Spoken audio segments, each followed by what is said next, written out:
আজ আমি যে রেসিপিটি বানাবো এটি সেরকম বিরাট কিছু নয়, সবাই হয়তো করে থাকেন।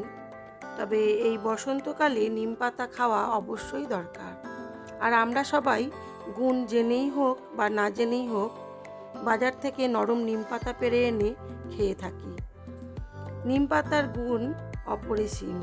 রোগ প্রতিরোধ ক্ষমতা বাড়ায়, ত্বকের সমস্যা দূর করে, ব্রণ দূর করে, খুশকি দূর করে, চোখের সমস্যা দূর করে। অনেক এর গুণ। আমরা ত্বকে মাখি, ভেজে খাই এবং নিম পাতা দিয়ে অনেক সময় আমরা তেতো বানিয়েও খাই সবজি দিয়ে। আজ আমি ছোট্ট একটি রেসিপি নিয়ে এসেছি আপনাদের সামনে।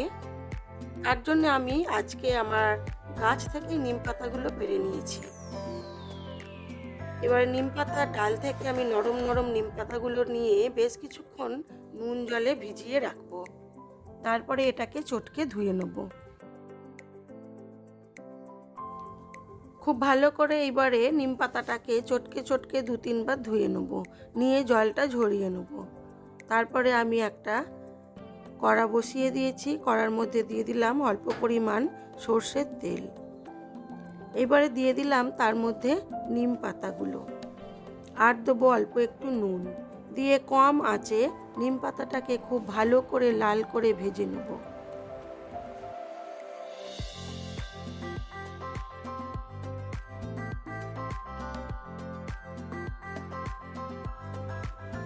খুব কম আঁচে সময় ধরে এটাকে ধীরে ধীরে ভাজতে হবে, যতক্ষণ না পর্যন্ত নিম পাতাটা সুন্দর করে মুচমুচে করে ভাজা হচ্ছে ততক্ষণ ভেজে নিতে হবে। আজ আমি নিম পাতাটা একটু আলু সেদ্ধ দিয়ে মাখবো। তার জন্য সেদ্ধ আলুটা নিয়ে নিয়েছি, অল্প একটু নুন নিয়েছি, আর নিম পাতাটাকে প্রথমে ভালো করে মুড়ে নেব, তারপরে আলুর সাথে মেখে নেব। খুব ভালো করে নিম পাতাটাকে আলুর সাথে মিশিয়ে মেখে আমি এটাকে ভাগ করে নেব। নিয়ে প্রথম পাতে এই নিম পাতা দিয়ে সবাই ভাত খাবো। এটা তো আমার খেতে খুব ভালো লাগে, আর যতদিন নিম পাতা নরম থাকে আমি এইভাবেই খেতে পছন্দ করি।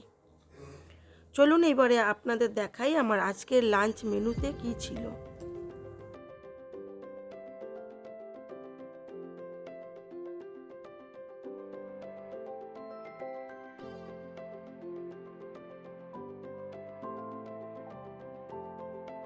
আলু সেদ্ধ দিয়ে নরম নিম পাতা ভাজা খেতে আমার দারুণ লাগে। আপনাদের কার কার এইভাবে পছন্দ বা এইভাবে খেয়ে থাকেন একটু জানাবেন।